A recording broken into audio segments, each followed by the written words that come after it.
사도신경 두 번째 시간인데요.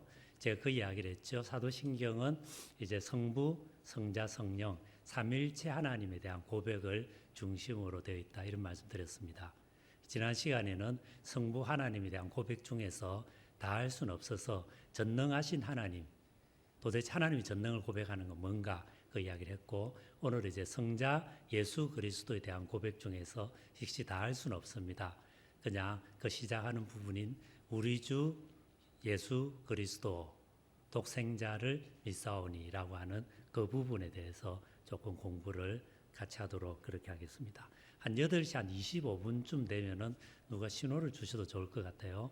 한 8시 25분쯤 되면은 이제 신호를 좀 주세요. 그럼 제가 정리하겠습니다. 누가 신호를 좀 주시겠어요? 이 앞에 우리 청년들 좀 있는 것 같은데 한 8시 25분쯤 되면 신호 주세요. 오케이? 오케이. 땡큐. 자, 그 여러분 강의한 8페이지 한번 보시기 바랍니다. 그 외아들 우리 주 예수 그리스도를 믿사오니 I believe in Jesus Christ, God's only Son, our Lord. 이렇게 되어 있습니다. 자, 사도신경에서 가장 분량이 많은 부분이 예수님에 대한 고백인데, 예수님에 대한 고백은 4단어로 시작을 합니다. 외아들, 독생자죠. 그 다음에 주님이란 말, 그 다음 예수라는 말, 그리스도. 이렇게 4단어입니다. 이 단어를 하나씩 설명하면서 예수님이 도대체 어떤 분이었는가, 그 이야기를 좀 해보겠습니다. 첫 번째, 예수라고 하는 이름입니다. 이건 그냥 이름이에요. 제 이름은 박만입니다. 우리 박태승 목사님의 존함은 박태승이죠. 이런 것처럼 예수라고 하는 것도 그냥 이름입니다. 자, 그래서 이 예수는 2000년 전에 유대 땅에 오셨고 하나님 나라를 선포하셨고 십자가에 죽으셨고 제자들이 부활을 신앙을 고백하게 만들었던 한 유대인의 이름이 예수입니다. 그런데 예수라고 하는 이름은 당시에는 흔한 이름이었다 그래요. 예수님과 동시대 인물인 요세푸스라고 하는 사람이 쓴 유대 전쟁사라는 책에 보면은 예수라고 하는 이름을 가진 사람이 무려 20명이 나옵니다. 우리식으로 말하면 뭐겠어요? 좀 흔한 이름. 요즘 흔한 이름 뭡니까? 제가 이제 어릴 때는 철수, 영희 이런 이름이 흔한 이름인데 요즘은 뭐예요? 교회에서 흔한 이름은 은혜, 지혜, 반석 뭐 이런 이름들이죠. 그런 것처럼 예수라고 하는 이름도 당시에는 흔한 이름이었습니다. 심지어 신약 성경에도 예수라고 하는 이름이 여러분 2번이 거론이 됩니다. 바예수 이런 단어 나와요. 바라고 하는 것은 아버지란 뜻입니다. 그래서 바예수는 아버지의 이름이 예수인 사람 이런 뜻이에요. 자, 그래서 예수는 2000년 전에 살았던 한 사람의 이름입니다. 자, 이게 뭘 뜻할까 이렇게 물어보면요, 예수님은 우리와 똑같은 사람이었다는 겁니다. 배가 고팠고 기쁨과 슬픔을 경험을 했던 그런 분입니다. 피로가 쌓이면 쉬어야 했던 그런 분이죠. 두 번째로 이 이야기는 예수님에 대한 우리 신앙이 실제 있었던 역사적 사건의 근거에 있음을 뜻합니다. 그 힌두교를 가보면은 여러 이제 구세주를 이야기해요. 그래서 크리슈나라든지 미슈나라든지 이런 사람들이 한 번씩 구원자가 이 땅에 오고, 그리고 이들은 독특하게도 부처도 이렇게 이 땅을 찾아온 구원자고 예수도 이 땅을 찾아온 구원자다. 이런 식으로 힌두교는 이야기를 합니다. 그런데 가만 보면은 이 힌두교가 말하는 크리슈나, 미슈나 이런 사람은 다 실제로 신화 속의 인물이에요. 실제 있었던 인물이 아닙니다. 근데 예수님 누굽니까? 실제 살았던 사람입니다. 그 1850년경부터 이제 기독교 유럽에서 그런 탐구가 있었어요. 그 전까지는 사람들이 성경은 하나님 말씀이고, 그래서 성경이 말하는 것은 문자 그대로 사실이고, 성경은 그냥 사실을 이야기한다, 이런 식으로 생각을 했는데, 이때부터 성경에 대한 어떤 비평적 연구가 시작이 됐습니다. 그러면서 실제 성경이 말하는 것이 진짜 사실 맞나? 실제 있었던 일을 성경은 기록한 것일까? 이런 질문을 학자들이 하면서 성경을 비평적으로 읽기 시작했습니다. 그게 대충 한 1850년, 60년 됩니다. 그래서 거의 한 150년, 200년 동안의 깊은 연구가 이루어졌죠. 그러면서 이제 많은 사람들이 이제 성경이 실제로 말하는 것이 실제 있었던 역사적 사실과는 조금 다른 면이 있다, 없다 이런 입장에 따라서 어떤 사람은 거의 같다는 사람도 있고 상당히 다르다 이렇게 이야기하는 사람도 있는데, 근데 오늘날 가장 회의적인, 가장 의심을 많이 하는 사람조차도 최소한도 적어도 이 몇 가지에 대해서는 다 동의합니다. 첫 번째, 예수라고 하는 인물이 실제로 살았다. 이거 부인하는 학자는 아무도 없습니다. 예수라고 하는 인물이 실제로 있었다. 이거 부인하는 진지한 학자는 아무도 없습니다. 근데 실제로 한 번씩 보면은 지금도 그런데 미국의 뭐 뉴스위크라든지 타임지라든지 이런 잡지에는 때로는 예수는 실존 인물이었는가 이런 타이틀을 갖고 한 번씩 뭐 기사가 실리기도 하고 그런 적이 있었단 말이죠. 근데 실제로 예수가 실존 인물이었다는 것을 부인하는 사람은 오늘날은 아무도 없습니다. 두 번째로 예수님은 제자들에게 엄청난 영향을 미쳤다. 이것을 부인하는 사람도 없습니다. 그래서 예수님 주위에 많은 사람들이 모였고 이들은 예수를 통해서 삶이 바뀌었습니다. 세 번째로 예수님의 선포의 중심은 하나님 나라였습니다. 하나님의 왕적인 통치가 임하여 이제는 전혀 새로운 삶을 우리가 살도록 초대받았다. 이 초대에 응하라 라고 하는 것이 예수님의 메시지의 중심이었다. 이것을 부인하는 사람은 아무도 없습니다. 그 다음 네 번째로, 그러나 예수님이 선포하신 이 하나님 나라의 메시지는 당시의 정치, 종교, 사회 시스템하고 너무나 달랐기 때문에 당시의 종교 지도자들, 정치 지도자들은 예수님을 도저히 견딜 수가 없었습니다. 그래서 이 사이에 충돌이 일어났고 그 결과는 십자가 죽음이었습니다. 그래서 예수님은 십자가에 처형됐습니다. 예수님이 십자가에 처형됐다는 것을 부인하는 진지한 역사가는 아무도 없습니다. 그리고 예수님이 돌아가신 다음에 예수님의 제자 공동체들이 예수의 부활을 체험했고 부활 예수를 만났고 그때부터 예수는 부활했다. 그리고 예수의 십자가 죽음은 우리 죄를 용서한 죽음이요, 이제 예수 그리스도 안에서 전혀 다른 새로운 세상이 왔다라고 하는 것을 믿고 선포하는 사람들이 생겼고 이 사람들이 교회를 만들었고 그것이 2000년의 역사 속에 기독교의 역사를 만들었다. 이와 같은 것들이 소위 미니멀리즘, 최소주의입니다. 예수에 대해서 누구도 부인하지 않는 그 부분입니다. 근데 여러분 어떠세요? 이 정도만 이야기해도 이게 오늘 우리가 갖고 있는 신약 성경이 말하는 내용 거의 다 담고 있지 않아요? 그죠? 실제로 굉장히 많은 학자들이 연구해서 1950년대, 60년대까지만 하더라도 성경의 많은 내용에 있어서 이게 실제 사실일까?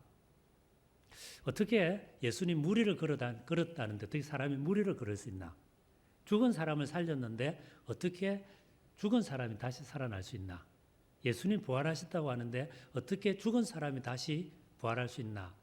의심해 볼 수 있죠. 여러분 그런 의심 안 해보셨어요? 한 번도 안 해보셨어요?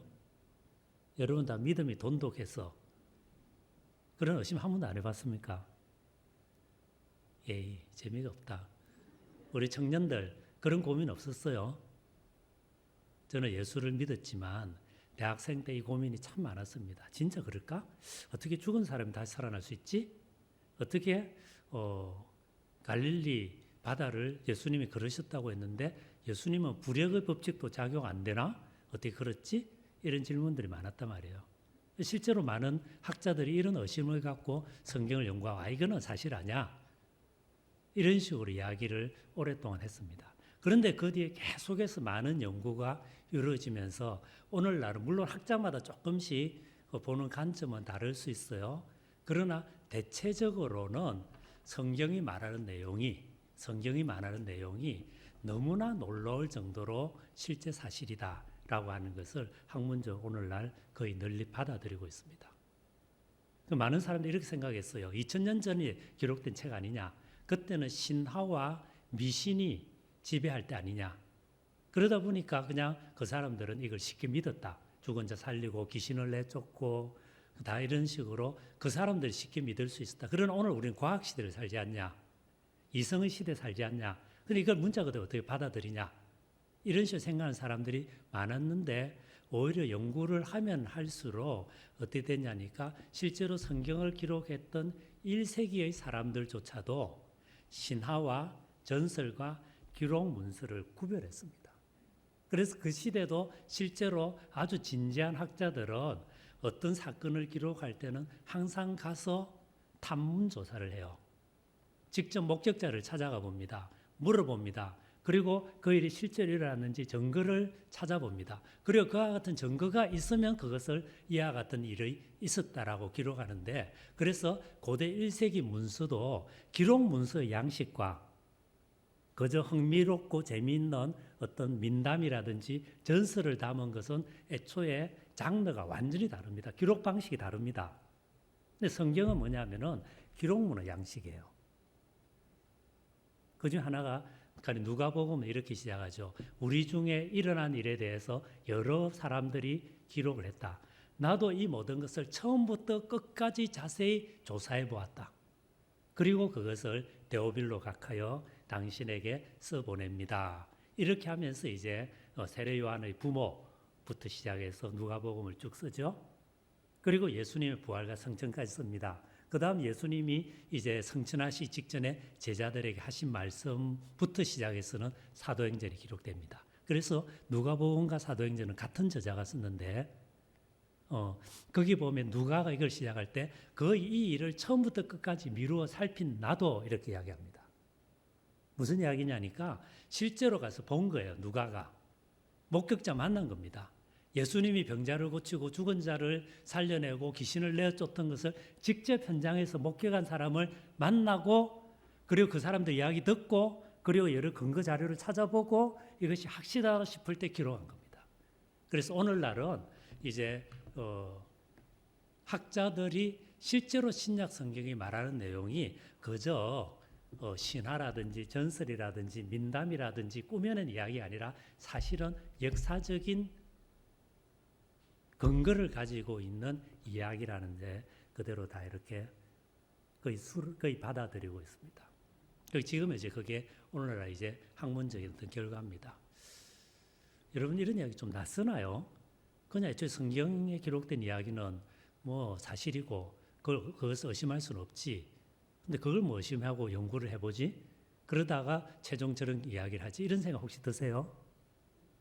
근데 그 고민을 했던 거예요. 그래 한 150년 연구를 했던 것입니다. 그래서 이제 오늘은 실제로 신약 성경이 말하는 여러분 실제 마태복음, 마가복음, 누가복음 제가 요즘 이제 저희 막내랑 같이 매일 그 마태복음을 한 10절 정도씩만 잘라서 계속 밤에 읽어요. 읽으면서 이제 얘는 뭐 신학 공부하는 애는 아니지만 다른 전공하지만은 그래도 마가복음 같다, 누가복음 같다 이렇게 계속 비교해가면서 같이 읽습니다. 읽어보면은 달라요, 조금씩. 마태, 마가, 누가 내용이 조금씩 같은 사건도 좀 다르게 이야기해요. 뭐냐? 복음서 기자들이 실제 있었던 사실을 그대로 기록하기보다는 자기 공동체의 경험 안에서 그것을 새롭게 이해하고 해석하고 또 지금 성령의 인도하심 속에서 지금 우리 교회 공동체에게 주는 말씀은 뭔가 이 질문을 던지면서 했기 때문에 내용은 조금 다릅니다. 그러나 그 모든 사실이 근본적으로 가면은 실제로 일어났던 일에 기반을 두고 기록을 하고 있다는 겁니다. 그게 오늘의 이제 한 150년 동안의 연구의 귀결인 것이죠. 그 내용을 다시 정리하면 가장 최소한으로 보더라도 예수란 분이 있었다. 그는 하나님 나라를 선포했다. 제자들에게 엄청난 영향을 미쳤다. 그는 기적을 행했다. 그리고 하나님이라고 스스로 주장했다. 그리고 십자가에 죽었다. 그리고 부활했다. 그리고 그의 사후 제자들이 교회를 만들었고 예수에 대한 메시지는 온 지중해 세계에 흩어졌다. 이건 최소한입니다. 그런데 이것만 가지고도 이미 신약 성경의 내용하고 거의 같은 거죠. 그래서 어쨌든 자, 첫 번째 예수라고 하는 인물은 실제로 살았던 사람입니다. 자, 두 번째로 그리스도라고 하는 칭호를 보겠습니다. 그리스도는 이제 하나의 호칭입니다. 그러니까 제 이름은 박만이죠. 그리고 우리 박태성 목사님의 조남은 박태성입니다. 그런데 저는 이제 학교를 가면은 학생들이 저한테 어떻게 불러요? 박 교수님, 교수라고 부릅니다. 그렇죠? 교회를 오면은 뭐라고 부르죠? 목사님 이렇게 부릅니다. 저도 목사거든요. 신학교 교수지만 집에 가면은 저희 아들들은 저보고 뭐라 부르죠? 아버지 이래 부릅니다. 제 아내는 뭐라 부를까요? 또 뭐 그렇게 부릅니다. 뭡니까? 목사, 교수, 아버지, 남편 이런 건 뭡니까? 전부 다 친구죠. 부르는 거죠. 그런데 제 이름은 박만이죠. 그런 것처럼 그리스도라고 하는 것도 하나의 칭호입니다. 칭호입니다. 그리스도라고 하는 말은 원래 이제 구약 성경의 메시아라고 하는 단어를 그리스, 신약 성경이 그리스로 기록이 됐거든요. 그리스로 바꾼 뜻입니다. 크리스토스죠. 크리스토스. 그리고 그 뜻은 기름 부음 받은 자라는 뜻입니다. 구약을 보면은 하나님이 특별한 일을 맡길 때 어떤 사람을 불러서 기름을 부어서 특별한 임무를 맡깁니다. 그래서 왕을 세울 때 기름을 붓습니다. 제사장을 세울 때 기름을 붓습니다. 예언자를 세울 때 기름을 붓습니다. 그리고 이 사람들을 메시아 이런 식으로 불렀습니다. 그래서 그렇게 보면은 역사 속에 굉장히 많은 메시아가 있었습니다. 왕도 메시아였어요. 예언자도 메시아입니다. 제사장도 일종의 메시아입니다. 자, 그런데 문제는 역사 속에서 이와 같은 수많은 하나님의 부르심을 입어서 기름 부음 받은 사람이 많이 있었지만은 하나님이 원하신 일을 제대로 잘 못했던 것이죠. 그리고 이제 이스라엘 백성은 바벨론의 포로로 끌려갔습니다. 70년 고생을 하고 돌아왔습니다. 그리고 팔레스틴 땅을 회복해서 그곳에서 살고 있습니다. 그리고 그들은 자기들의 지도자를 간절히 찾고 있는데 이 지도자가 나오지 않습니다. 그리고 그 가운데서 계속해서 이 주변에 있는 큰 나라들의 지배를 받고 지금 예수님 당시는 로마의 지배를 받고 있습니다. 그래서 자기 땅에 돌아왔어요. 그리운 고향에 돌아왔어요. 그러나 이방 민족의 지배를 받고 있습니다. 그러니까 자기 땅에서 아직 포로되어 있는 상태입니다. 그래서 이 포로 생활로부터 우리를 구원해 주실 하나님의 기름 부음 받은 어떤 일을 간절히 갈망하고 기다리면서 그분을 메시아라고 불렀습니다. 그래서 메시아가 오시기를 바라고 그리고 메시아를 간절히 기다렸습니다. 그리고 이것이 그리스도로는 그리스도예요. 그런 가운데 누구를 만납니까? 예수님을 만납니다. 그리고 제자들은 이 예수님이 바로 그리스도다. 이분이 바로 그리스도다. 기름 부음 받은 자다. 하나님 특별한 사명을 받고 기름 부음 받아서 우리를 구하러 오신 분이다. 라는 것을 깨닫고 고백하게 됐습니다. 그래서 나온 게 뭡니까? 예수 그리스도라는 것입니다. 그래서 예수 그리스도 이렇게 말하면은 뭐 어떻게 보면 이게 예수는 이름 같고 그리스도는 성 같죠. 그죠? 제가 언젠가 학교에서 우리 학생들한테 여러분 예수는 이름 같고 그리스도는 성인 것 같아 보이지 않습니까? 이랬더니 신학과 학부 1학년 학생 한 명이 굉장히 씩씩하게 아닙니다. 그러면서 하는 말이 예수가 성이고 그리스도가 이름입니다. 이러더라고요. 그게 아니고 예수라고 하는 건 이름입니다. 2000년에 살았던 한 유대인 남자입니다. 그런데 이분 안에서 예수님의 제자들은 그들이 간절히 갈망했던 메시아, 구원자, 자기들을 로마의 지배로부터, 죄의 지배로부터, 모든 폭력으로부터, 모든 슬픔으로부터, 모든 아픔으로부터 해방시킬 분을 만난 거예요. 그래서 우리가 만난 예수, 이분은 우리가 그에게 간절히 기다렸던 메시아입니다. 우리가 간절히 기다렸던 그리스도입니다. 이분 안에서 우리는 구원을 받습니다. 이분 안에서 우리는 새로운 생명을 받습니다. 그래서 이제 이분을 중심으로 살아가겠습니다라는 신앙 고백. 그 신앙 고백, 가장 짧은 형태의 신앙 고백이 예수 그리스도란 말입니다. 그래서 무슨 말입니까? 예수는 그리스도다. 예수는 그리스도다. 그걸 줄여서 예수 그리스도, 예수 그리스도 이렇게 이야기한 것입니다. 그래서 여러분 예수라는 뜻, 그리스도라는 뜻 아시겠죠? 예, 안다고 이야기해 주세요. 어렵지 않죠? 오케이, 넘어가겠습니다. 그래서 예수 그리스도란 말은 결국은 10페이지입니다. 예수는 우리가 기다려온 그 그리스도입니다. 혹은 우리는 예수님, 이분이 그리스도심을, 메시아임을 믿습니다. 그렇게 고백을 하는 것입니다. 자, 그 다음에 12페이지 넘어가셔서 3번 보시기 바랍니다. 하나님의 유일한 아들이라고 하는 이런 칭호를 봅시다. 이스라엘 역사에서 하나님의 아들이라고 하는 칭호가 두 가지 의미로 쓰였습니다. 첫 번째, 하나님의 일을 위해 선택된 사람이라는 뜻으로 쓰였어요. 그래 출애굽기 4장에 보면은 이스라엘은 나의 첫 아들이라 이런 말씀이 있고 또 시편 2편에 보면 너는 내 아들이라 내가 너를 오늘 낳았다 이런 말씀이 나옵니다. 이때 하나님의 아들이라는 뜻은 뭐냐면은 하나님의 일을 위해 뽑힌 어떤 특정한 개인이나 어떤 집단을 가리킵니다. 그래서 이스라엘 보고 너는 내 아들이라 이렇게 이야기하는 뭡니까? 내가 이스라엘 민족 너희들을 통해서 어떤 일을 하려고 한다 이런 뜻이에요. 그런가 하면 왕을 향해서 너는 내 아들이라 이렇게 하면은 내가 특별한 일을 너에게 시키기 위해서 너를 왕으로 삼았다 그런 이야기합니다. 그래서 하나님의 일을 위해 선택된 사람이라는 뜻으로 그 하나님의 아들 이런 말을 썼습니다. 두 번째로 하나님의 아들이라고 하는 말은 경건한 사람, 하나님을 드러내는 사람 이런 뜻으로 쓰기도 했습니다. 히브리어는 상당히 옛날 언어입니다. 그러다 보니까 이 형용사가 별로 발달되지 않아요. 언어의 발달을 보면은 결국 처음엔 동사가 발달되죠. 그 다음에 명사가 발달됩니다.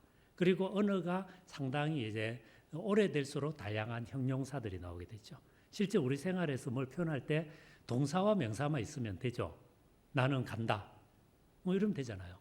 그런데 나는 빨리 간다. 빨리. 나는 늦게 간다. 나는 천천히. 빨리, 늦게, 천천히 형용사죠. 이런 건 뭡니까? 아무래도 동사나 명사보다는 조금은 중요성이 덜합니다. 그래서 언어가 발달하고 많은 사람이 쓸수록 처음엔 동사와 명사가 발달하고 형용사는 뒤에 발달합니다. 그런데 이 히브리어는 상당히 옛날 언어예요. 그래서 그 언어가 사용될 때는 동사와 명사는 발달됐는데 형용사가 별로 발달되지 않아서 뭔가를 형용하기 위해서 하나님의 아들이란 말을 쓰기도 했습니다. 어려워지기 시작했죠? 괜찮아요? 괜찮다고 해주시면 좋겠는데. 오케이. 그래서 이제 어떤 사람이 가지고 있는 성품적인 특성, 인격적 특징을 누구의 아들 이렇게 표현하는 경우가 많았습니다. 그래서 누구의 아들이라는 표현은 문자 그대로 어떤 사람의 자손이라는 뜻도 있고 아니면 그런 성격적 특성을 가진 사람을 뜻하기도 했습니다. 가령 예수님이 제자 중에 야고보와 요한을 보고 보아느게 이렇게 부릅니다. 보아느게. 보아느게란 말의 뜻은 우레의 아들, 천둥, 벼락의 아들이란 말입니다. 그럼 여러분 야고보와 요한의 아버지가 천둥이고 벼락이란 말이겠습니까? 그건 아니죠. 뭡니까? 천둥과 벼락이 가진 성격은 급하고 강하고 이런 거죠. 그런 것처럼 결국 야고보와 요한이 불같은 성격을 가진 그런 뜻입니다. 그래서 우리의 아들 이런 거는 불같은 성격을 가진 성격이 급한 이런 뜻으로 썼던 거죠. 그런가 사도행전에 가보면 바나바가 나오는데 이제 사도 바울을 찾아가서 그를 이렇게 데려온 그 바나바 있죠. 바나바를 보고 성경은 위로의 아들 이런 말 썼습니다. 위로라고 하는 어떤 존재, 아들 이런 뜻은 아니죠. 뭡니까? 위로를 잘하는 사람, 격려를 잘하는 사람, 따뜻한 사람. 그래서 이 사람과 같이 있으면 마음이 편안해지고 뭔가 다시 한번 힘을 내서 살아봐야 되겠다는 그 위로를 주는 그런 사람들 있잖아요. 바나바가 그런 온화한 성품의 사람인데 형용사가 발달하지 않아서 온화한 사람, 따뜻한 사람, 격려를 잘하는 사람 이런 말보다는 위로의 아들 이런 식으로 표현을 했다는 것입니다. 자, 그래서 이렇게 보면은 하나님의 아들이라고 하는 말은 하나님과 부자 관계를 뜻하는 말은 아닙니다. 뭡니까? 첫 번째, 하나님의 일을 위해 부름받은 사람. 두 번째로 어떤 그와 같은 성품을 가진 사람. 하나님의 성품을 드러내는 사람. 이런 뜻입니다. 자, 그래서 하나님의 아들이란 말 자체로서는 예수님의 독특성을 다 드러내지 못합니다. 그래서 사도신경에서는 예수님의 독특성을 드러내기 위해서 유일한이라는 단어를 씁니다. 유일한. 그래서 유일한 하나님의 아들. 그냥 하나님의 아들이 아니라 유일한, 하나밖에 없는 하나님의 아들. 이런 단어를 썼습니다. 그래서 이런 단어를 통해서 예수님과 아버지 하나님은 유일한 부자 관계를 가지고 있다. 그렇게 이야기하는 거예요. 그리고 이와 같은 고백은 요한복음 10장 30절의 나와 아버지는 하나다. 또 나를 본 자는 아버지를 보았다. 라고 하는 예수님의 말씀에 근거해 있습니다. 그래서 결국 사도신경은 무슨 이야기입니까? 예수님이 하나님의 유일한 아들이다. 이렇게 고백하는 것이고, 결국 이것이 의미하는 바는 뭐겠어요? 하나님을 알 수 있는 길, 하나님을 알 수 있는 길은 결국 예수님을 통하는 길밖에 없다는 것입니다. 여러분, 우리 하나님 알 수 있나요? 제가 지난 주일에도 수요일에도 이 질문 드렸습니다. 우리 인간이 하나님 알 수 있어요? 알 수 없습니다. 왜요? 하나님은 창조주인데 우리는 피조물입니다. 하나님 무한자인데 우리는 유한자입니다. 하나님 영원하신 분인데 우리는 잠시 살다가 떠날 뿐입니다. 여러분, 길을 가다 보면 발밑에 개미가 꼬물꼬물 기어갑니다. 그 개미가 저를 알 수 있습니까? 개미가 저가 누군지 모르죠. 다만 제 그림자가 덮이게 되면은 뭔가 위험이 닥쳐왔나 이러면 당황하면서 뭔가 부산해질 정도를 알지만 그 사람이 그 개미가 이 그림자는 방만 목사의 그림자고 자기를 해할 생각이 없으며 그리고 이 사람은 지금 어디를 가고 있고 감정교회 가서 곧 강의를 할 거다 이런 걸 개미가 알아요 몰라요? 모르죠. 그걸 알면 천재 개미죠. 그런 개미는 세상에 없습니다. 자, 그런데 여러분, 이 개미와 저 사이는 그래서 무한한 차가 있죠. 그죠? 무한한 차가 있습니다. 그런데 개미와 저의 거리하고 저와 하나님과의 거리 두 개 중에 어느 것이 더 멀겠어요? 하나님과 저의 거리가 더 멉니다. 물론 개미와 저 사이에 무한한 차가 있죠. 엄청난 차가 있습니다. 그러나 다 같이 피조물이에요. 다 같이 유한자입니다. 잠시 살다가 떠날 뿐이에요. 그러나 하나님과 저는 뭡니까? 무한자와 유한자의 차이, 영혼과 시간은, 그리고 창조주와 피조물, 그리고 지극히 거룩하신 분과 죄인, 차가 있습니다. 그래서 우리는 하나님 모릅니다. 여러분, 우리 하나님 모릅니다. 하나님 모릅니다, 우리는. 결코 인간은 하나님을 온전히 알 수 없습니다. 여기서부터 출발해야 돼요. 그런데 하나님 알 수 있는 길이 있죠. 뭡니까? 그분이 우리에게 자기를 알려주면 알죠. 그렇죠? 알려주면 알죠. 근데 제가 개미에게 제가 어떤 존재인지를 어떻게 알려줍니까? 한국말을 쓰면 개미 알아듣습니까? 앉아가지고 개미를 싹싹 이렇게 만져주면 개미가 지를 좋아하고 있다는 거 압니까?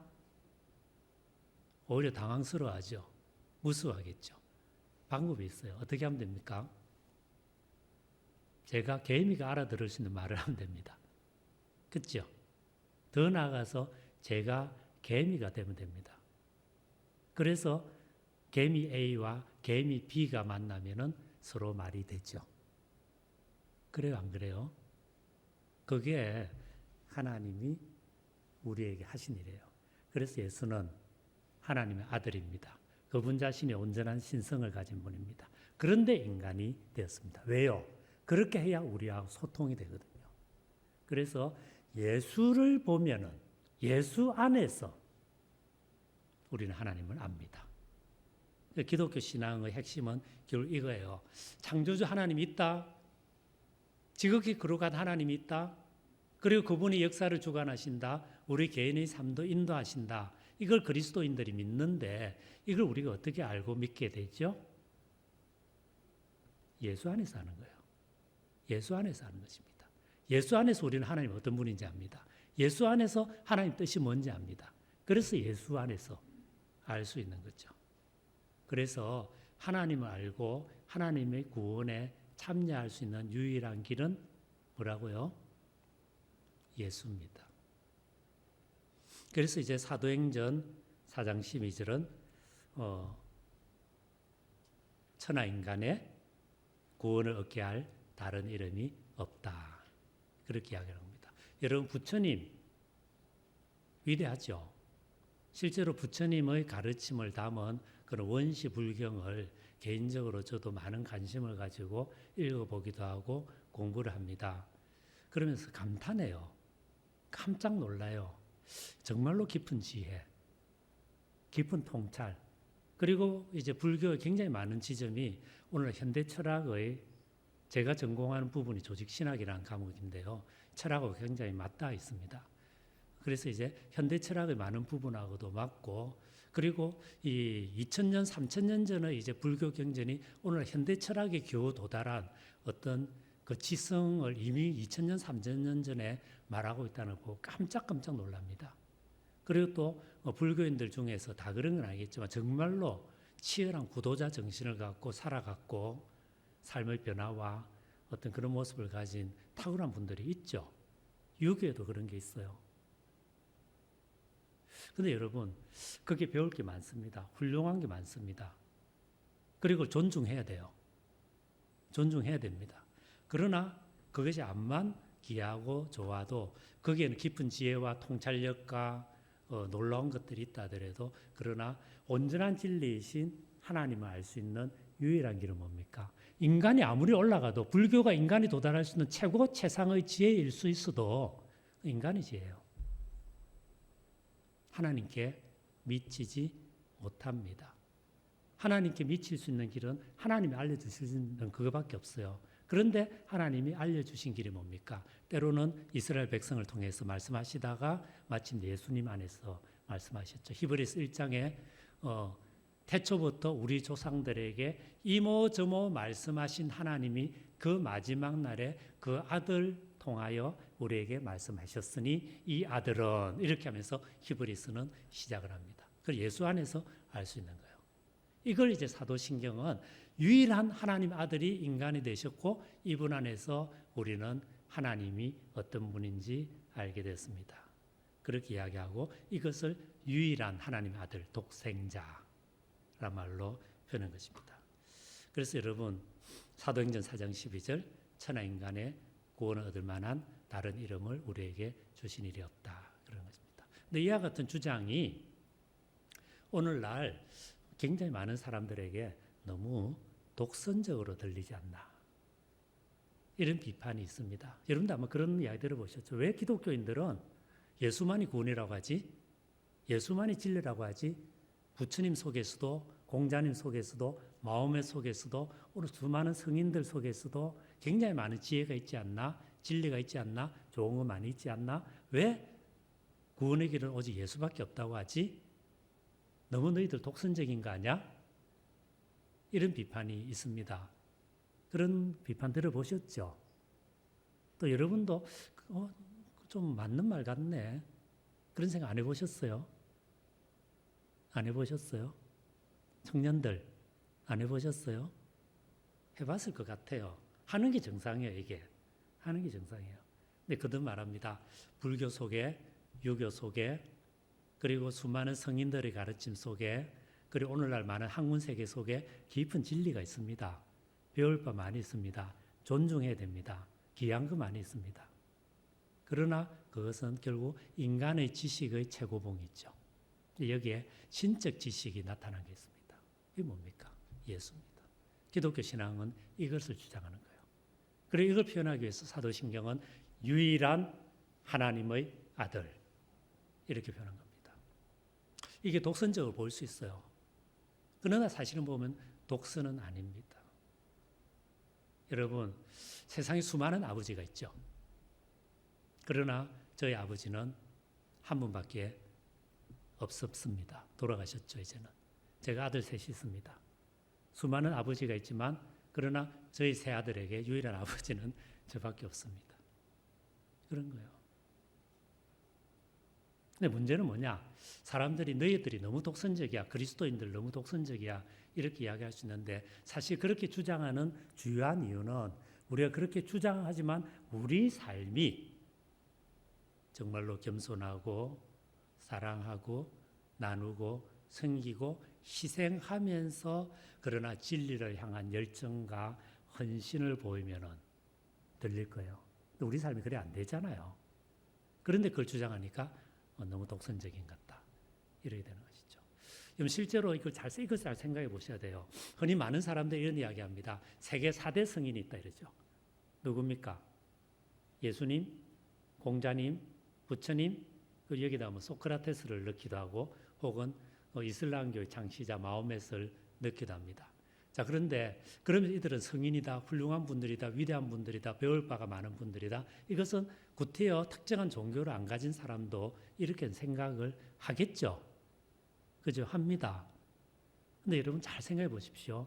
부처, 물론 위대한 분입니다. 훌륭한 분입니다. 그러나 부처는 기본적으로 수행자였어요. 그는 진리를 탐구하다가 결국은 이게 진리로구나라고 깨달았던 분입니다. 그 유명한 이야기 있잖아요. 부처가 이제 카필라 왕국의 왕자입니다. 그런데 이제 그가 태어났을 때 이제 그런 예언이 있었죠. 이 사람이 왕이 되면 온 세상을 다스리는 전륜성왕, 가장 놀라운 왕이 될 것입니다. 그리고 만약 출가하면 온 세상에 진리와 생명의 빛을 가져오는 놀라운 성인이 될 것입니다. 근데 그 아버지는 자기 뒤를 이어서 아들이 왕이 되고 그 나라를 아주 왕성하게 만들기를 원해서 수도자가 되는 것을 절대적으로 막기 위해서 모든 좋은 것을 다 갖춰줬다 그러잖아요. 그래서 고통, 눈물, 아픔 이런 거는 보지도 못하게 하고 아름다운 여인들, 보석들, 맛있는 음식들, 아름다운 음악들 속에서 살도록 했는데 그런데 이제 부처가 우연히 이제 동문밖을 나갔습니다. 거기에서 병자를 봤어요. 서쪽문을 나갔습니다. 진짜 정확한 건 아니에요. 딱 정확한. 그리고 거기에서 그는 늙은 노인을 봤습니다. 늙고 병들어서 고통당한 사람 봤어요. 그 다음에 북쪽문을 갔더니 거기에는 사람이 죽었어요. 장례가 나갑니다. 사람들이 슬픔입니다. 죽음의 고통, 아픔, 이별의 그 모습을 보면서 부처가 왜 사람은 태어났어? 병들고 늙고 상실하다가 죽어가는가? 결국 삶이란 고통이로구나. 이 고통의 문제를 어떻게 해결할 수 있을까? 이 고민이 있는 거예요. 그러다가 이제 마지막 문을 나갔는데 거기서 그는 수행자를 봅니다. 다 떨어진 옷을 입고 가난하고 바짝 말랐고 잘 못 먹어서 그러나 얼굴은 맑고 기쁨이 있는 그 모습을 보면서 수행자가 되야겠다 생각합니다. 아버지가 이것을 알았어요. 그래 안 되겠다 싶어가지고 그 지역의 가장 예쁜 여자를 이렇게 해서 아내로 삼고 아이가 태어납니다. 아이 이름이 라훌라예요. 라훌라의 뜻은 부처가 출가하려고 했는데 아들이 생기니까 이게 장애로구나, 이게 방해물이로구나. 그래서 라훌라란 그 뜻의 이름이 장애물이라는 뜻입니다. 그러나 아이를 낳고 출가할 수밖에 없다. 이래서 결국 출가합니다. 그리고는 오랫동안 고행의 길을 가다가 그 길이 아닌 걸 깨닫고 자세하게 그리고 결국 보리수 밑에서 이제 깨달음이 이르죠. 부처는 기본적으로 뭐냐면 수행자였습니다. 그러다가 진리라고 생각을 깨달았습니다. 공자님도 마찬가지입니다. 공자가 유명한 말이 있죠. 아침에 도를 들으면 저녁에 죽어도 좋다. 그런 말 들어보셨죠? 그리고 자기 자신의 삶을 돌아보면서 15살 때 뜻을 세웠다. 30살 때 섰다. 그리고 40살 때는 더 이상 미혹되지 않았다. 뭐 이런 이야기들이 있죠. 50살 때 뭐 했고 그리고 70이 넘으니까 이제 기가 순해졌고 그 다음에 마음에 원하는 대로 살아도 그리기는 잘못되는 것이 없었다. 이제 마침내 온전히 원만한 인격에 이르렀다는 겁니다. 긴 시간의 수행을 통해서. 결국 공자님은 누굽니까? 결국 도를 질문하고 도를 따라갔고 마침내 그것을 체득해서 삶으로 드러낼 정도의 성숙한 인격에 이른 그러나 한 인간이에요. 도를 질문했던 분입니다. 이슬람의 창시자 마호멧 마찬가지죠. 그냥 인간입니다. 동굴에서 기도하는데 갑자기 천사의 계시를 받았다. 그러면 그 내용을 기록해라 이랬더니 그게 소위 쿠란이잖아요. 코란. 옛날에 코란이라 그랬죠. 그런 겁니다. 소크라테스 누굽니까? 끊임없이 진리가 있을 것이다. 그리고 인간은 진리를 탐구할 수 있을 것이다. 어떻게? 깊은 대화를 통해서. 그래서 끊임없이 아테네 시장을 돌아다니면서 사람들 붙잡고 진리란 무엇인가, 정의란 무엇인가, 선이란 무엇인가, 좋은 삶이란 무엇인가, 죽음 다음에 우리를 기다리고 있는 것은 무엇인가, 좋은 사회란 무엇인가, 계속 질문하고 답변하고 답변하면서 찾아간 사람이에요. 그리고 그 정도가 치열했고 진지했고 마침내 성취했기 때문에 그들을 성인이라고 부릅니다. 부처, 공자, 마호멧, 소크라테스 다 마찬가지요. 근데 여기 예수님은 달라요. 예수님이 성인입니까? 예, 예수님은 성인입니다. 거룩한 분입니다. 그러나 그보다 더한 분이에요. 어떤 분입니까? 여러분, 예수님의 생애에서 정말 놀라운 사실이 하나 있는데요. 예수님은 죄책의식이 없습니다. 죄책의식. 여러분, 한 사람이 훌륭해지고 거룩해질수록 죄를 더 예민하게 느끼게 돼요. 실제 여러분 삶을 보십시오. 여러분이 정말 도덕적이 되고 선하게 되고 의미 있게 살아가려고 몸부림치면 칠수록 죄에 대해서 예민해지고 민감해지고 그리고 그것 때문에 가책을 느끼고 회개하게 됩니다. 그래서 회개가 많은 사람이 실제 신앙생활을 잘하는 거예요. 회개를 안 하는 것은 사실은 신앙이 무뎌진 것입니다. 그리고 모든 위대한 성인들의 공통 특징은 회개가 특징입니다. 다윗의 위대한 점은 뭡니까? 바세바를 강제로 취하고 그 남편 우리아를 죽이는 살인죄와 간음죄를 범했지만 그럼에도 다윗의 위대한 점은 나단이 찾아와서 꾸지람했을 때 무릎 꿇고 내가 요 앞에 큰 죄를 범했다. 그리고 그 직후에 쓴 시가 시편 51편이죠. 그러지 않습니까? 내가 침상이 젖도록 눈물로 회개합니다. 어머니가 모태에서 내가 잉태될 때 제 속에서 내가 잉태되었습니다. 하나님, 당신의 성신이 떠나지 않게 하십시오. 순전한 마음이 저를 떠나지 않게 해주십시오. 다윗은 알았던 거예요. 자기가 왕이지만 이스라엘 최고 권력자지만 자기 말 한마디면 이스라엘 땅에 안 이루어지는 일이 별로 없지만 그러나 하나님의 성령이 떠나버리고 하나님의 순전한 마음이 사라져버리면 자기는 아무것도 아니라는 걸 다윗은 알았던 거예요. 그래서 다윗은 회개합니다. 그리고 이 회개가 다윗을 하나님 사람으로 만들어요. 여러분, 모든 위대한 사람, 모든 성인들은 오히려 죄에 대해서 더 예민해집니다. 이게 거룩함의 표징이에요. 그래서 여러분, 모든 성인은 거룩해지면 거룩해질수록 죄를 고백합니다. 보통 사람은 죄라고 엮이지도 않는 것까지 고백합니다. 그래서 고백록을 썼던 성 어거스틴, 거의 만년에 쓴 고백록이라고 하는 책에서 자기 인생을 쭉 돌아보면서 재고백하는데 그런 이야기예요. 내가 3살 때 배가 너무 고파서 어머니 젖꼭지를 어머니가 아파하는 줄 알면서도 꽉 깨물고 그리고 젖을 빨아서 어머니의 고통 속에서 나의 배를 채웠습니다. 그걸 해결을 해요. 웃기잖아요, 이게. 어린애가 배가 고파서 엄마 젖꼭지 세게 빠는 거 당연한 거 아니에요? 당연한 거 아니에요? 저는 한 번도 젖을 안 먹여봐서 잘 모르겠는데 당연한 거 아니에요? 그죠? 근데 이걸 회개하는 거예요. 너무 예민한 거 아니야? 이 사람? 과민한 사람 아니야?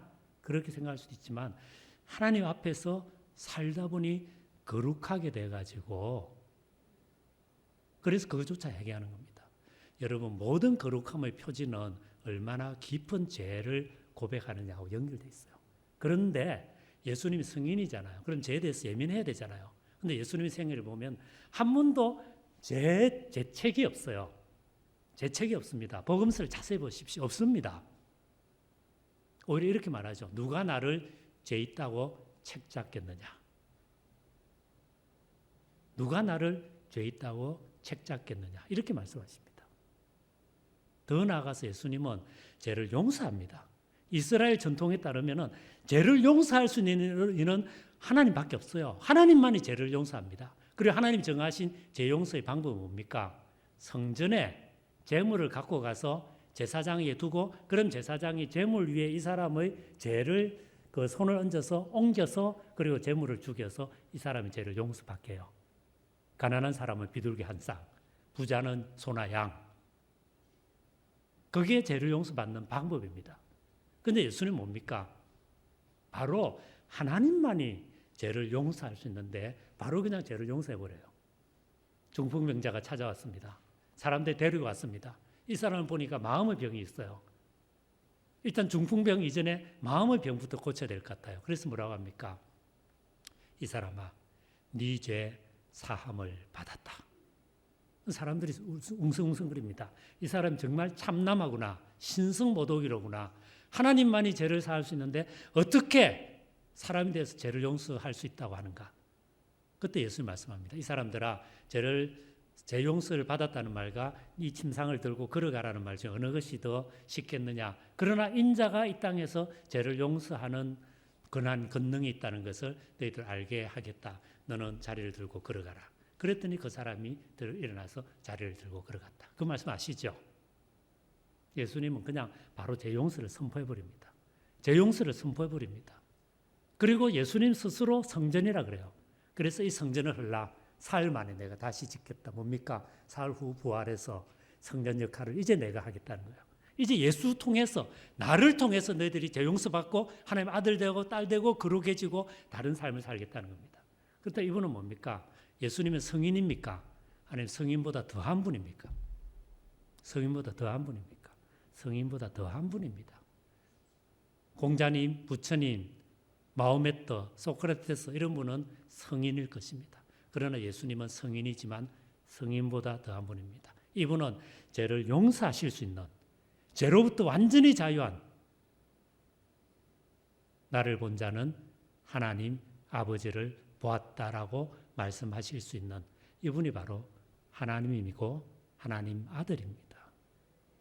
이게 예수의 독특성이에요. 이게 예수의 독특성이에요. 그래서 C.S. 루이스라고 하는 영국 옥스퍼드 대학교 영문학 교수, 젊은 시절, 어린 시절 교회를 다녔는데 젊은 시절 공부를 하면서 당시 이제 그 대학가의 그 학문적인 분위기 속에서 어릴 때 신앙을 버렸습니다. 무신론자가 됐습니다. 유물론자가 됐습니다. 그러나 삶에는 기쁨이 없었어요. 그러다가 여러 가지 지적 여정을 통해서 마침내 기독교 신앙을 받아들일 때만 모든 것이 합리적으로 일관성 있게 인간과 세계가 설명된다는 것을 발견하고 크리스찬이 됩니다. 그것도 마지 못해서 그런 표현 써요. 가장 맥 빠지게 가장 싫어서 할 수 없이 그리스도인이 됐다. 밤마다 내가 혼자 있으면 하나님 나를 찾아오셨다. 그리고 끊임없이 나에게 말씀을 하셨다. 나는 끊임없이 저항했다. 그러다 어느 날 더 이상 이제 저항할 수 없어서 할 수 없이 그분을 받아들였다. 아마 영국에서 회심한 사람 중에 가장 맥 빠지게 회심한 사람이 나였을 것이다. 그러나 그 이후로 나의 삶은 조금씩 바뀌었다. 그리고 이제 이분이 철두철미한 무신론자였고 유물론자였기 때문에 무신론자와 유물론자들이 왜 예수 안 믿는지를 너무 잘 알아요. 그래서 지난 세대에 가장 탁월한 기독교 변증가가 됩니다. 그런데 C.S. 루이스가 이런 말이에요. 많은 사람들이 예수를 위대한 분이라고 말한다. 성인이라고 말한다. 그러나 거기서 끝난다. 그렇지 않다. 여러분, 예수는 스스로 신적 권위를 주장했다. 하나님 아들이라고 말했다. 스스로를 하나님이라고 이야기한다. 스스로 죄 용서를 선포해버린다. 예수 이름으로 죄 용서가 주어진다. 그렇다 이분은 스스로 하나님이라고 주장하는 거다. 자, 그러면은 세 가지 가능성이 있다. 첫 번째, 하나님이 아닌데 하나님이라고 스스로 착각했다. 이게 뭡니까? 미친 사람이 있죠. 정신병원에 가면은 혹시 이런 사람이 있을 수 있습니다. 두 번째로, 하나님이자 하나님 아들이 아닌데 그 사실을 알면서도 그렇게 말했다. 이게 뭡니까? 사기꾼이죠. 그래요? 여러분 반응을 좀 보여주시면 좋겠는데. 그 다음 세 번째가 진짜로 그 말대로 하나님 아들이고 하나님이다. 이 세 가지 가능성밖에 없다는 겁니다. 그저 어정쩡하게 위대한 성인이다. 이 정도는 아니라는 거예요. 물론 예수 성인입니다. 그러나 그보다 더한 분이에요. 그런데 예수님이 사기꾼이라고 말할 수 있습니까? 예수님이 미친 사람을 할 수 있습니까? 예수를 믿고 인류사의 가장 아름답고 귀한 것들이 이루어졌습니다. 여러분의 삶도 예수 믿고 나서 바뀐 아름다운 부분이 있습니다. 제가 예수를 믿는 중요한 이유 한 가지가 있습니다. 뭡니까? 제가 제 삶을 돌아보니까요. 제 삶에도 좋은 면이 있고 나쁜 면이 있습니다. 굉장히 거룩하고 아름다운 순간이 있습니다. 굉장히 저열하고 굉장히 추하고 악한 모습이 공존합니다. 여러분도 마찬가지죠. 어떤 때는 천사입니다. 어떤 때는 악마입니다. 우리 속에 다 있어요. 그런데 제 삶을 돌아보니까 제가 가장 선했고 가장 아름다웠고 가장 순수했고 가장 열정적이었고 사랑으로 넘쳤을 때는 항상 예수에게 가까이 가 있을 때 저는 그랬습니다. 그리고 그 반대의 모습은 예수로부터 떨어지면 떨어질수록 저는 악해졌고 게을러졌고 음란해졌고 문제가 많았습니다. 그래서 저는 예수가 진리임을 믿습니다. 예수를 보고 미친 사람이다, 사기꾼이다라고는 말할 수 없어요. 그건 인류의 모든 지성을 모독하는 행위입니다. 유일한 가능성은 뭡니까? 하나님이라는 거예요. 하나님의 아들이라는 겁니다. 그래서 C.S. 루이스 말합니다. 그분 앞에 무릎을 꿇고 나의 주, 나의 하나님이라고 고백하든지 아니면 예수를 떠나가라. 예수는 이 두 가지 가능성밖에 우리에게 주지 않는다. 그저 어정쩡하게 성인이다, 위대한 분이다, 훌륭한 분이다. 그리고는 이분하고 아무 상관없이 살지 말라. 무릎을 꿇고 제자가 되든지 아니면 떠나가라. 이 가능성밖에 없다는 겁니다. 그래서 예수님은 나를 따라오너라. 내가 너희로 사람을 낚는 어부가 되게 하겠다. 절대적으로 부르셨어요. 절대적인 부르심입니다. 절대적인 부르심입니다. 이것을 사도신경은 유일한 하나님의 아들 이런 말을 표현한 거예요. 그래서 여러분 기독교 신앙이 너무 독선적인 거 아니야? 왜 예수만이 구원이라고 그래? 왜 그리스도를 믿어야만 구원이라고 그래? 왜 교회를 나와야 된다고 그래? 독선이라고 할 수 있습니다. 그러나 여러분 또 보면은 진리는 원래 독선적이에요. 진리는 독선적입니다. 다만 그것을 전하는 방법에 있어서는 용서와 사랑과 희생과 이런 모습이 당연히 필요하죠. 우리가 그걸 보여주지 못했기 때문에 독선적이라 하는 것입니다. 그러나 그런 삶을 보이면서 이 진리에 대한 확신을 말할 때 사람을 바꾸는 거예요. 이해되시죠? 자, 그 다음 마지막입니다. 주님이라는 칭호입니다. 몇 분 남았어요? 예? 다 됐죠? 여러분 한 10분만 더 해도 돼요? 오케이. 한 10분 정도만 더 합시다. 자, 주님이라고 하는 칭호를 살펴봅시다. 16페이지입니다. 자, 이 주님, 그 그리스로는 퀴리오스인데요. 퀴리오스. 이 주님이라는 칭호는 원래 유대인들이 여호와 하나님에게 주님 이렇게 했습니다. 그들은 여호와란 이름이 너무 거룩해서 감히 여호와 이렇게 부르지 않았습니다. 못 불렀습니다.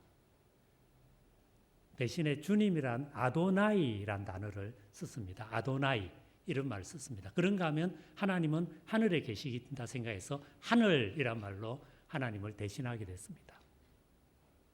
자, 그런데 이 유대인들이 예수의 첫 제자잖아요. 그런데 이들이 예수님에게 오직 여호와 하나님에게 돌렸던 주님이란 호칭을 돌립니다. 무슨 말이겠어요? 유대인들이 예수 안에서 하나님을 봤다는 겁니다. 예수 안에서 하나님을 만났다는 겁니다. 예수 안에서 온전한 하나님이 자기를 찾아옴을 봤다는 거예요. 그런데 유대인들은 이런 고백을 할 수 있는 사람들이 아닙니다. 여러분, 당시 유대인들뿐 아니라 1세기 그 지중해 유럽 사회 속에 수많은 신들을 사람들이 섬겼습니다. 다신교 시대죠. 그리고 이 여러분 그리스 로마 신화에 보면은 수많은 신들 나오잖아요. 제우스 신이 있고 헤라 신이 있고 아폴로 신이 있고 아프로디테 신이 있고 뭐 그 전쟁의 신 마르스가 있고 바다의 신 포세이돈이 있고 수많은 신들이 있습니다. 그 중에서 제우스가 바람둥이잖아요. 그래가지고 그리스 신화에 보면 한 번씩 사람의 모습으로 나타나서 인간 여자를 유혹해가지고 뭐 애를 낳고 그래서 헤라클레스가 뭐 태어나고 이런 이야기들이 있었죠. 그래서 1세기 그리스 사회에서 신이 인간의 모습으로 찾아와서 같이 지내는 이런 이야기는 흔했습니다. 그런데 유대인들에게는 이거 불가능한 이야기예요. 유대인에게는 하나님은 하나님이고 인간은 인간입니다. 창조주는 창조주고 피조물은 피조물입니다. 무한한 질적 차가 있어요. 무한한 질적 차가 있어요. 그래서 인간이 감히 하나님의 아들이다, 인간이 하나님이다 이런 소리를 유대인들의 문화 속에서는 할 수 없습니다. 그건 불가능한 문화적 풍토예요. 불가능한 문화적 풍토입니다. 그런데 이 유대인들이 첫 제자들이 예수님을 보고 주님 이렇게 고백합니다. 뭐겠습니까? 자기들은 설명할 수 없지만, 이해할 수 없지만, 도대체 이게 뭔지도 모르지만, 그러나 부인할 수 없는 사건이 생겨버린 거예요. 그래서 그들은 무릎을 꿇고 주님 이렇게 부르는 겁니다. 이게 놀라운 부분이에요. 자, 그 다음에 1세기 또 이건 유대사에서는 그렇고 1세기 헬레니즘 문화권에서 이건 이방인들의 사회 속에서 주님이라고 하는 뜻은 권세를 가진 자를 또 주님이라 불렀습니다. 그래서 주인은 노예에 대해서 퀴리오스 주님이었습니다. 장군은 부하 병사들에 대해서 퀴리오스 주님이었습니다. 그래서 무엇보다도 강력한 주님은 뭡니까? 로마 황제가 퀴리오스 주님이었습니다. 그래서 그들에게 주님이라 불렀습니다. 그런데 1세기 그리스도인들은 로마 황제에게 붙이던 이름을, 노예 주인에게 붙이던 퀴리오스라는 이름을, 그리고 장군들에게 붙이던 퀴리오스라고 하는 이름을 예수님에게 붙였습니다.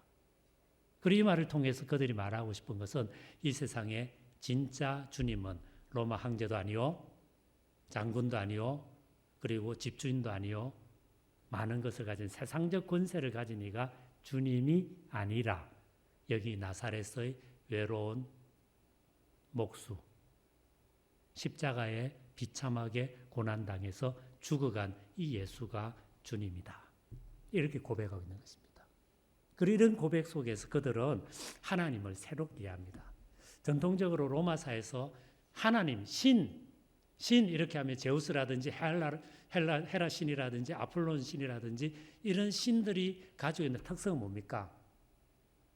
강력한 힘을 갖고 있고 잘생겼고 미를 갖고 있고 뭔가 영향력을 강하게 미칠 수 있고 지배할 수 있고 이런 어떤 힘을 가진 존재가 신적 존재였습니다. 오늘 우리 사회도 마찬가지죠. 사람들이 신을 생각할 때 신이 있다면 그는 영원하고 전지무궁, 편재하고 능력이 있고 이런 생각이죠. 그리고 이 땅에서 우리 사람들이 원하는 건 뭡니까? 그와 같은 힘이죠. 그런데 그런 힘이 자본주의 사회에서는 돈에서 나온다. 그렇게 생각하니까 우리는 다 부자 되고 싶습니다. 다 부자 되고 싶으시죠? 그렇죠? 그리고 또 어떤 권력에서 나온다. 권력을 지향합니다. 높은 사회적 신분에서 나온다. 사회적인 어떤 신분을, 높은 저기를 우린 다 원합니다. 그리고 그걸 이루기 위한 방법으로서 공부가 필요해. 좋은 대학, 학위 이렇게 됩니다. 그게 오늘날 사람들이 생각하는 힘이죠. 그러나 오늘 초대 그리스도인들은 나사렛 예수를 주님 이렇게 부르면서 힘에 대한 정의를 바꿔버립니다. 예수님은 힘이 있습니다. 정말 주님입니다. 그러나 예수님의 능력은 뭡니까? 군림하는 힘, 지배하는 힘, 다스리는 힘, 때로는 강압하는 힘이 아닙니다. 어떤 힘이에요? 사랑하는 힘입니다. 나누는 힘입니다. 섬기는 힘입니다. 희생하는 힘입니다. 자기를 주어서 상대방을 살려내는 힘입니다. 그래서 이 예수의 힘을 만날 때 사람들의 삶은 바뀌었습니다. 살아났습니다. 그리고 우리가 예수님 안에서 하나님을 만난다면, 예수님 안에서 하나님을 진정 볼 수 있다면, 그래서 예수님이 보여주신 하나님은 뭡니까? 그분은 지배하는 힘, 군림하는 힘, 압도하는 힘이 아니에요. 사랑의 힘이에요. 섬김의 힘이에요. 나누는 힘입니다. 자기를 주어서 가장 깊은 감동으로 상대방을 변화시켜서 바꾸는 힘입니다. 한마디로 말해서 십자가의 힘입니다. 그래서 초대 그리스도인들이 예수님을 보고 주님 이렇게 말했을 때 이거는 강한 사회 비판이 들어있습니다. 곧 그들은 로마 황제가 주님이 아니란 거예요. 헤롯 왕이 주님이 아니란 겁니다. 장군들이 주님이 아니란 거예요. 노예 주인이 주님이 아니란 겁니다. 여기 사랑하고 섬기고 나누고 희생하고 마침내 십자가의 길을 걸어간 이분이 주님이고, 그리고 이분을 진정 따라 용서와 사랑과 화해와 더불어 살아가는 삶을 살아갈 때 마침내 그 삶은 아름답고 진정 그 힘이 모든 것을 바꿀 것이라는 걸 고백하는 그 고백이 예수는 주님이다 라는 고백 속에 들어있는 것입니다. 여러분 마태복음에 보면은 재밌는 내용 나오잖아요. 헤롯 왕이 예수님이 태어났다는 말을 동방박사로부터 듣고 아이를 찾으면 나도 가서 경배하게 하라. 그러죠. 그러나 실제로 아이를 죽이져 버렸잖아요. 여기에서 우리는 두 종류의 왕이 부딪힙니다. 헤롯 왕이라고 하는 세상적 권력을 가진 주님이 있고 사랑과 용서와 나눔과 화해의 모습으로 온 어린 아기 예수라는 주님이 있습니다. 그리스도인의 길은 뭡니까? 아기 예수에게서 하나님을 보는 거예요. 그리고 이 힘이 진짜 힘이라고 고백하는 겁니다.